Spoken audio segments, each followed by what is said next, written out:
বাস্তুতন্ত্র চ্যাপ্টারটার একটা টপিক হচ্ছে নাইট্রোজেন চক্র।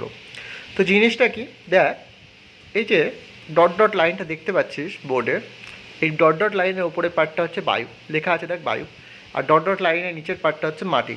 এবার ব্যাপারটা হচ্ছে বায়ুতে কি আছে, বায়ুতে আমরা সবাই জানি কী থাকে, নাইট্রোজেন থাকে, এবং সব থেকে বেশি নাইট্রোজেনই থাকে, অর্থাৎ মোটামুটি 77% মতো নাইট্রোজেন গ্যাস থাকে, তাই তো। তো এই যে বাতাসের নাইট্রোজেনটা যে চক্রের মাধ্যমে মাটিতে আসে এবং মাটি থেকে আবার বাতাসে ফিরে যায়, যে সাইকেলের আকারে জিনিসটা ঘটতে থাকে, সেটাই হচ্ছে নাইট্রোজেন চক্র। ইজি তো। তো এই নাইট্রোজেনটা কি করে মাটিতে আসে, মাটি থেকে কী করে বাতাসে যায়, সেটাই আমাদেরকে জানতে হবে। তো দেখ, বাতাসে শুধু নাইট্রোজেন আছে কি, এছাড়া কী থাকে, অক্সিজেন থাকে। অক্সিজেনের পার্সেন্টেজটা কত, 20% মতো থাকে অক্সিজেন, যেখানে নাইট্রোজেনের পরিমাণটা বেশি 77% থাকে। তো বাতাসে আর কে থাকে, অক্সিজেন থাকে। তো এই নাইট্রোজেন আর অক্সিজেন বাতাসে যেহেতু থাকে, দেখ পুরোটাই বাতাসের মধ্যে ঘটাচ্ছি বিক্রিয়াটা, তো এই বাতাসের মধ্যে যেহেতু নাইট্রোজেনও থাকে অক্সিজেনও থাকে, এরা পরস্পরের সাথে যুক্ত হয়ে যেতে পারে, তাই তো। তাই যুক্ত করে দিই, যুক্ত করে কি উৎপন্ন হবে, 2NO, অর্থাৎ নাইট্রিক অক্সাইড। তাহলে উৎপন্ন হলো কি, নাইট্রিক অক্সাইড, ঠিক তো। এই নাইট্রিক অক্সাইডটা যেই উৎপন্ন হলো, তখনও তো বাতাসে অক্সিজেন আছে, তো এই নাইট্রিক অক্সাইডটা আবার অক্সিজেনের সাথে যুক্ত হতে পারে, দিয়ে কী উৎপন্ন হবে, নাইট্রোজেন ডাই অক্সাইড।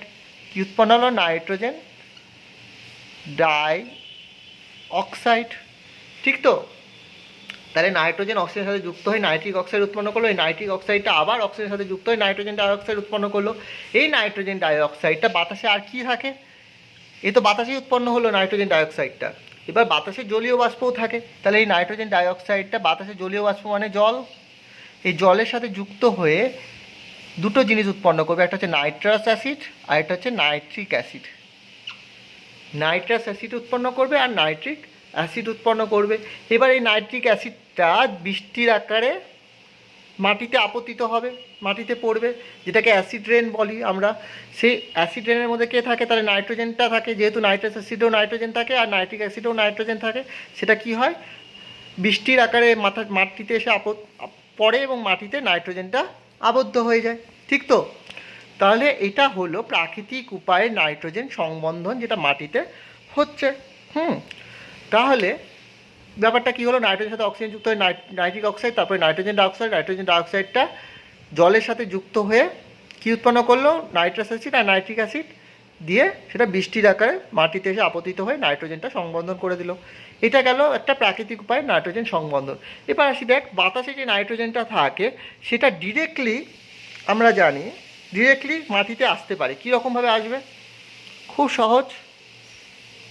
মাটিতে আসতে গেলে তোরা জানিস যে সিম্বি গোত্রীয় উদ্ভিদ অর্থাৎ লেগুমিনেসি গোত্রের উদ্ভিদের ক্ষেত্রে একটা ওদের যে অর্বুদ থাকে, সেই অর্বুদের মধ্যে কে থাকে, রাইজোবিয়াম থাকে। কে থাকে, রাইজোবিয়াম থাকে।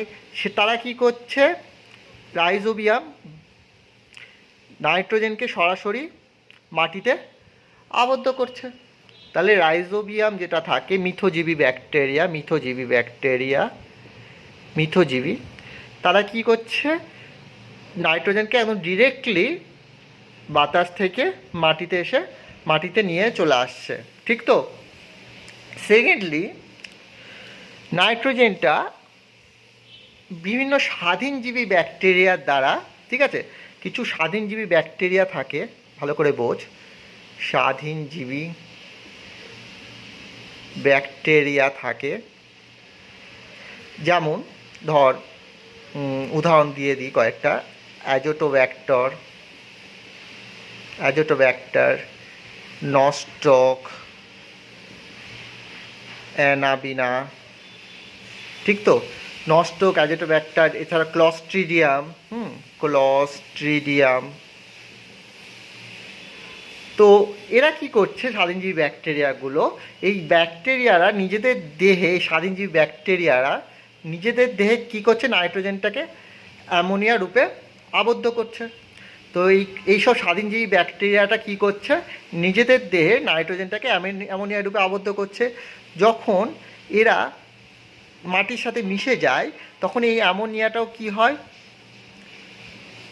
যখনই এরা মাটির সাথে মিশে যায় বা গলে পচে যায় বা যাই হোক কিছু হয়ে যায়, হ্যাঁ, যার ফলে এরা কী হয়, মাটিতে মিশে যায়, তার ফলে কী হয়, অ্যামোনিয়াটা মাটিতে চলে আসে। যেহেতু এদের বডিতেই অ্যামোনিয়াটা রয়েছে, সেহেতু অ্যামোনিয়াটা কোথায় চলে আসে, মাটিতে চলে আসে। তার ফলে কী হয়, মাটির মধ্যে নাইট্রোজেনটা সংবন্ধিত হয়। ঠিক তো?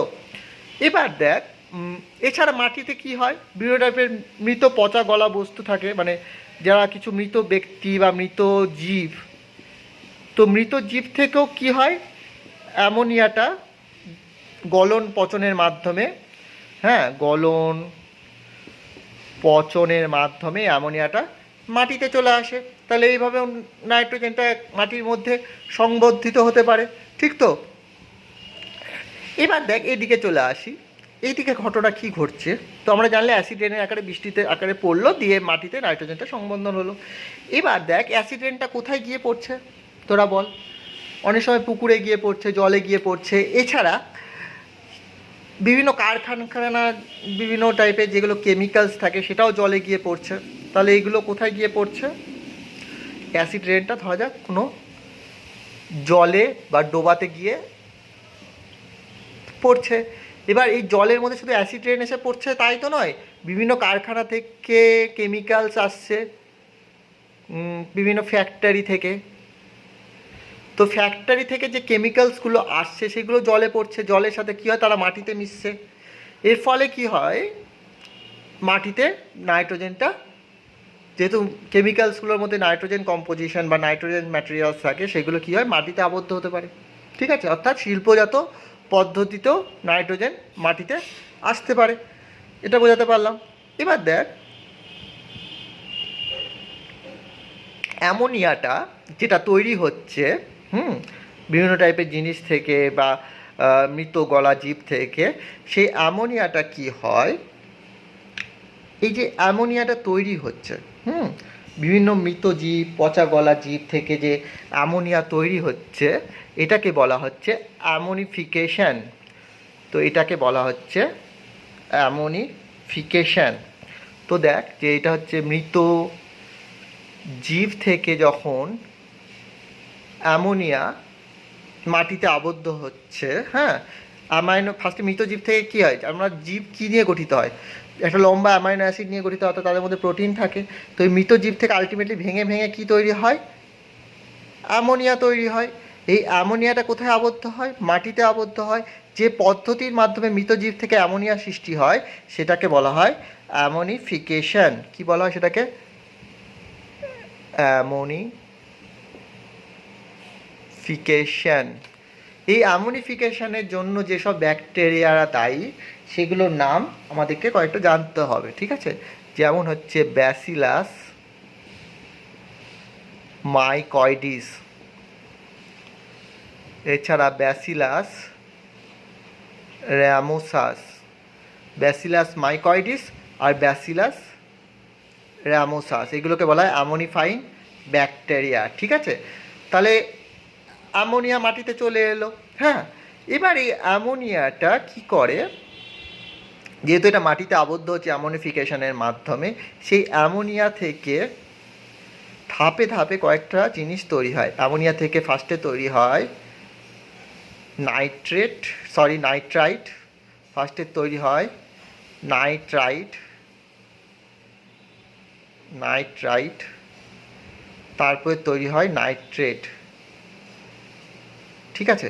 ফার্স্টে তৈরি হয় অ্যামোনিয়া থেকে নাইট্রাইট, তারপরে নাইট্রেট। এখানে যে ব্যাকটেরিয়াটা হেল্প করে অ্যামোনিয়া থেকে নাইট্রাইট এবং নাইট্রেট হতে, এই টোটাল জিনিসটাকে আগে বুঝে নেই। টোটাল জিনিসটাকে, যে অ্যামোনিয়া থেকে এই যে অ্যামোনিয়াটা সৃষ্টি হচ্ছে, সেই অ্যামোনিয়া থেকে নাইট্রাইট এবং নাইট্রেট সৃষ্টি, টোটালটাকে বলা হয় নাইট্রিফিকেশন। কি বলা হয় এই টোটাল জিনিসটাকে, এই টোটাল জিনিসটাকে বলা হয় নাইট্রিফিকেশন। এই টোটাল জিনিসটাকে বলা হচ্ছে এই অ্যামোনিয়া থেকে নাইট্রাইট এবং নাইট্রেট সৃষ্টিটাকে বলা হচ্ছে নাইট্রিফিকেশন। এখানে যে ব্যাকটেরিয়াগুলো হেল্প করে অ্যামোনিয়া থেকে নাইট্রাইট সৃষ্টিতে আর তারপর নাইট্রাইট থেকে নাইট্রেট সৃষ্টিতে, এখানে হেল্প করে হচ্ছে নাইট্রোজোমোনাস,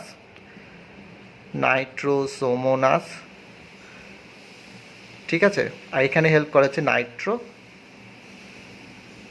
ব্যাক্টার, এখানে নাইট্রোসোমোনাস আর এখানে ব্যাক্টার। একটুখানি ছোট হয়ে যাচ্ছে লেখাটা যেহেতু বোর্ডে জায়গা কম এবং একবারে আমাকে যেহেতু করতে হবে সেটার জন্য বোর্ডে মানে একটু ছোট হয়ে যাচ্ছে লেখাটা। তোরা যদি লেখা না বুঝতে পারিস তাহলে বইয়ে পেয়ে যাবে, ঠিক আছে। তাহলে অ্যামোনিয়া থেকে নাইট্রাইট এবং নাইট্রেট যে সৃষ্টি হচ্ছে টোটাল জিনিসটাকে বলা হয় নাইট্রিফিকেশন। এবার এই নাইট্রেট যেটা সৃষ্টি হচ্ছে সেটা ঘুরে গিয়ে আবার বাতাসে চলে যায় এবং নাইট্রোজেনকে মুক্ত করে দেয়। এই যে নাইট্রেট থেকে যে বাতাসে নাইট্রোজেনকে আবার ফিরিয়ে দিচ্ছে এটাকে বলা হয় ডিনাইট্রিফিকেশন, এটাকে বলা হয় ডিনাইট্রিফিকেশন। এখানে কয়েকটা জিনিস ব্যাকটেরিয়ার নাম আমাদেরকে মনে রাখতে হবে। ডিনাইট্রিফাইং ব্যাকটেরিয়া বলে এদেরকে, যেমন হচ্ছে থিওব্যাসিলাস সিউডোমোনাস, হ্যাঁ, থিওব্যাসিলাস